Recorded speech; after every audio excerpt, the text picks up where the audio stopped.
BDO की गैर हाजिरी पर कार्रवाई। मुजफ्फरपुर में डीएम सुब्रत सेन की समीक्षा बैठक में साहेबगंज की बीडीओ मीनू कुमारी के नहीं पहुंचने पर कार्रवाई की गई। डीएम ने 2 दिनों का वेतन काटने का और अगस्त के वेतन भुगतान पर रोक लगाने का आदेश दिया है। साथ ही स्पष्टीकरण मांगा है। खगड़िया में सिपाही भर्ती परीक्षा में गड़बड़ी की आशंका। खगड़िया के परबत्ता थाना क्षेत्र में सिपाही भर्ती परीक्षा के दौरान छापेमारी कर 9 संदिग्धों को हिरासत में लिया गया है। पुलिस ने विवाह भवन से ओएमआर और आंसर शीट बरामद की है, जो फर्जी बताए जा रहे हैं। बालू की अवैध खनन को लेकर गंगा किनारे गैंग वॉर। नीतीश कुमार की सरकार लगातार बालू के अवैध खनन पर लगाम लगाने को लेकर तत्पर नजर आती है। इतना ही नहीं, इसको लेकर इनामी योजनाओं का ऐलान भी कर रही है, लेकिन बालू माफिया पर इसका कोई असर नहीं हो रहा है। ऐसे में ताजा मामला पटना के मनेर में लोदीपुर बाजार इलाके से निकलकर सामने आ रहा है, जहां गैंग वॉर में नामी बदमाश करिया राय समेत 4 लोग गोली लगने से घायल हो गए हैं। पटना में बाढ़ का खतरा। सोन नदी का जलस्तर बढ़ने के कारण गंगा नदी भी उफान पर है। पटना में अगले 24 घंटों में जलस्तर खतरे के निशान को पार कर सकता है। वहीं एनडीआरएफ की टीमें पहले ही तैनात कर दी गई है। पेपर लीक मामले में मास्टरमाइंड का भांजा गिरफ्तार। बिहार में शिक्षक और सिपाही भर्ती परीक्षा के पेपर लीक मामले में ईडी ने 3 आरोपितों को गिरफ्तार किया है। इनमें मुख्य आरोपी संजीव मुखिया का भांजा शामिल है, जो पेपर लीक का मास्टरमाइंड बताया जा रहा है।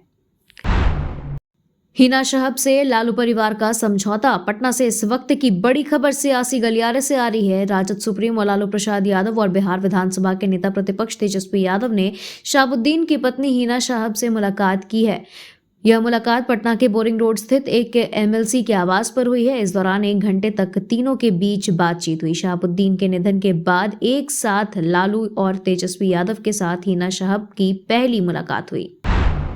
भ्रष्टाचारी बचेगा नहीं और ईमानदार फंसेगा नहीं। बीजेपी अध्यक्ष ने किया खुलासा। बिहार विधानसभा के नेता प्रतिपक्ष तेजस्वी यादव पर हमला बोलते हुए बिहार बीजेपी के प्रदेश अध्यक्ष सह मंत्री डॉक्टर दिलीप जायसवाल ने कहा कि भ्रष्टाचार और अपराध पर बोलना उनके लिए शोभा नहीं देता। जग जाहिर है, बिहार में पहले मुख्यमंत्री आवास से अपराध पर फैसला होता था। देश में भ्रष्टाचारी बचेगा नहीं और जो ईमानदार है वो फंसेगा नहीं। तेजस्वी यादव पहले अपने ऊपर लगे आरोपों की चिंता करें। भ्रष्टाचार की चिंता यदि प्रतिपक्ष के नेता करते हैं तो उनको शर्म आनी चाहिए। इसी बिहार में मुख्यमंत्री के घर से अपराध का फैसला होता था। जेडीयू में शामिल होने के बाद सरयू राय की नीतीश से पहली मुलाकात। जमशेदपुर पूर्वी से निर्दलीय विधायक सरयू राय के जेडीयू में शामिल होने के बाद मुख्यमंत्री नीतीश कुमार से उनकी पहली मुलाकात नालंदा में हुई है।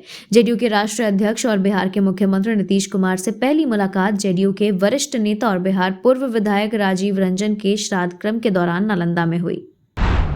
4 किलो अनाज के लिए ही लोग वोट बेच रहे हैं, बोले प्रशांत किशोर। जनसुराज पदयात्रा के सूत्रधार प्रशांत किशोर ने बिहार की महिलाओं की स्थिति पर बात करते हुए कहा कि आज 55 से 60 साल से ज्यादा उम्र की शायद ही कोई महिला हमें बिहार में दिखी है जो ऊपर से झुकी ना हो।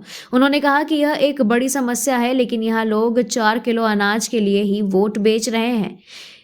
आज यह संकल्प लीजिए कि आधा पेट खाइए, लेकिन अपने बच्चों को पढ़ाइए। अपने बच्चों को पढ़ाइए, कोई नेता आपको यह नहीं बताएगा। बिहार में खत्म हुआ नीतीश का इकबाल, बोले तेजस्वी यादव। तेजस्वी ने कहा कि बिहार पुलिस का भय अपराधियों के मन से हट चुका है। ना तो यह लोग सबूत अच्छे से रख पाते हैं और ना ही जांच अच्छे से हो पाती है। नीतीश जी के राज में अपराधियों को पूरा संरक्षण मिलता है। नीतीश जी का इकबाल खत्म हो चुका है। बिहार में जिस तरह से अपराधी घटनाएं बढ़ रही हैं, उसके बावजूद सरकार चुप्पी साधी हुई है और यह साबित करता है कि कहीं ना कहीं अपराधियों को संरक्षण दिया जा रहा है। बिहार से राज्यसभा की 2 सीटों पर उपचुनाव की तारीख का ऐलान। चुनाव आयोग ने देश भर में राज्यसभा की खाली हुई 12 सीटों पर उपचुनाव का ऐलान कर दिया है। इनमें 2 सीटें बिहार की भी है। बिहार से राज्यसभा सांसद विवेक ठाकुर और मीसा भारती के लोकसभा चुनाव में जीत के बाद दोनों ने राज्यसभा से इस्तीफा दे दिया था। इन्हीं दोनों सीट पर उपचुनाव होना है। चुनाव आयोग की ओर से दी गई जानकारी के मुताबिक मीसा भारती का कार्यकाल 7 जुलाई 2028 तक था। वहीं विवेक ठाकुर का कार्यकाल 9 अप्रैल 2026 तक था। उपचुनाव में जीत हासिल करने वाले उम्मीदवार का कार्यकाल उतना ही रहेगा। विनेश फोगाट ने दिलाया चौथा मेडल तो तेजस्वी और रोहिणी ने दी बधाई। पेरिस ओलंपिक 2024 में भारतीय पहलवान विनेश फोगाट ने महिलाओं की फ्री स्टाइल 50 किलोग्राम कुश्ती के फाइनल में ऐतिहासिक प्रवेश पाया है। इसके बाद उन्हें हर तरफ से बधाई मिल रही है। इसी कड़ी में बिहार के नेता प्रतिपक्ष तेजस्वी यादव ने बधाई दी है। तेजस्वी ने सोशल साइट एक्स पर उन्हें बधाई देते हुए कहा कि विनेश सत्ता संरक्षित शक्तिशाली ताकतों से लड़ने भिड़ने वाली देश की बेटी है। अब सरकारी अस्पतालों में मिलेगी आयुर्वेदिक और होम्योपैथिक दवाइयां। बिहार में स्वास्थ्य व्यवस्था को मजबूत बनाने के लिए राज्य सरकार लगातार तत्पर है। राज्य के अंदर स्वास्थ्य विभाग की तरफ से मरीजों और डॉक्टरों की सुविधा बढ़ाने को लेकर ये तरह तरह के प्लान तैयार किए जा रहे हैं। ऐसे में अब राज्य भर के अस्पतालों में तैनात आयुष चिकित्सक जल्द ही आयुर्वेदिक, होम्योपैथिक और यूनानी दवाइयां भी मरीजों को लिख सकेंगे। नीतीश राज में भ्रष्टाचार के कितने पुल, नाले के बीच पुल बना दिया, दोनों ओर कोई सड़क नहीं। सुशासन की बात करने वाले नीतीश कुमार के राज में भ्रष्टाचार के कितने पुल खड़े कर दिए गए हैं। अब एक और अजूबा पुल सामने आया है। इस पुल को नाले के बीच में बना दिया गया है। पुल के दोनों ओर कोई सड़क नहीं है, यानी लोगों के किसी काम का नहीं है, लेकिन सरकारी खजाने से मोटी रकम का वारा न्यारा हो गया है। हेमंत कैबिनेट ने 37 प्रस्तावों को दी मंजूरी। राज्य मंत्रिपरिषद ने बुधवार को 37 प्रस्तावों को स्वीकृति दी है। मुख्यमंत्री हेमंत सोरेन की अध्यक्षता में प्रोजेक्ट भवन में आयोजित कैबिनेट में कृषि विभाग के प्रस्ताव में प्रधानमंत्री कृषि ऋण माफी योजना के 50,000 की राशि की जगह अब 2 लाख की ऋण राशि माफ की जाएगी। झारखंड में थर्ड फ्रंट की बैटिंग, 81 सीट पर उतरेंगे खिलाड़ी। एनडीए और AINDIA के खिलाफ झारखंड में तीसरा मोर्चा बनाया गया है।